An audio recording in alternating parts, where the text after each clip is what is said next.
Bonjour tout le monde, je m'appelle Marie-Ève Martel et j'aide les femmes authentiques et audacieuses à prendre leur vie personnelle et professionnelle en main, à révéler leur plein potentiel afin d'être libres de dessiner leur vie à leur image.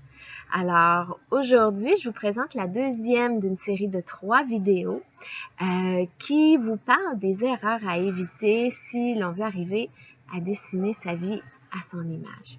Alors, la deuxième erreur à éviter serait de rester dans une situation qui nous est inconfortable, insatisfaisante, pour ne pas décevoir les autres, ou du moins pour les autres.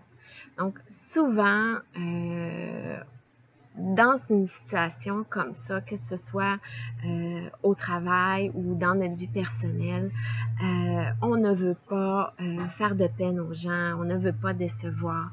Donc souvent, on va avoir tendance à sacrifier notre propre bonheur pour celui des autres. Je vous dirais également qu'on a tendance à ne pas vouloir affronter le jugement. Donc, on a tous une vision de la vie qui nous est propre.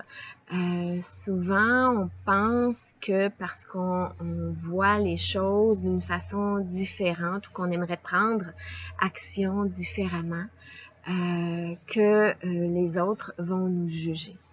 Je vous dirais que la clé dans cette situation-là serait vraiment de pouvoir s'écouter, écouter notre propre petite voix, demeurer authentique dans tout ça et puis faire en sorte de se respecter.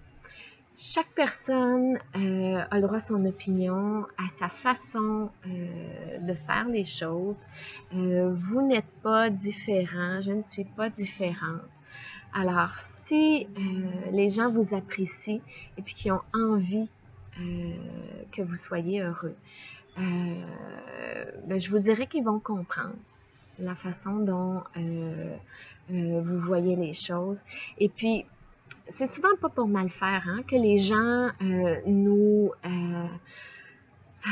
renvoient peut-être une certaine image ou nous font part de leurs inquiétudes ou leurs réticences. Il y a toujours une bonne intention derrière ça. Alors, peut-être même leur demander, puis souvent c'est pour nous protéger. Par contre, si on a la ferme conviction qu'on veut aller de l'avant, qu'il y a des changements qui s'imposent et puis qu'on veut faire des choix qui sont davantage en cohérence avec qui on est vraiment, je vous dirais que d'y aller avec ce qu'on ressent et puis de pouvoir les communiquer aisément, faire comprendre notre point de vue, puis s'assurer de se faire respecter dans tout ça. Alors voilà, donc j'espère que ça vous a plu, que cette vidéo vous a plu. Si c'est le cas, je vous invite à le partager. Et puis dans le cas où vous aimeriez que je vous aide à dessiner votre vie à votre image, je vous propose d'aller sur ma page Facebook Dessine ta vie à ton image et m'envoyer un message pour m'indiquer que vous êtes intéressé qu'on travaille ensemble.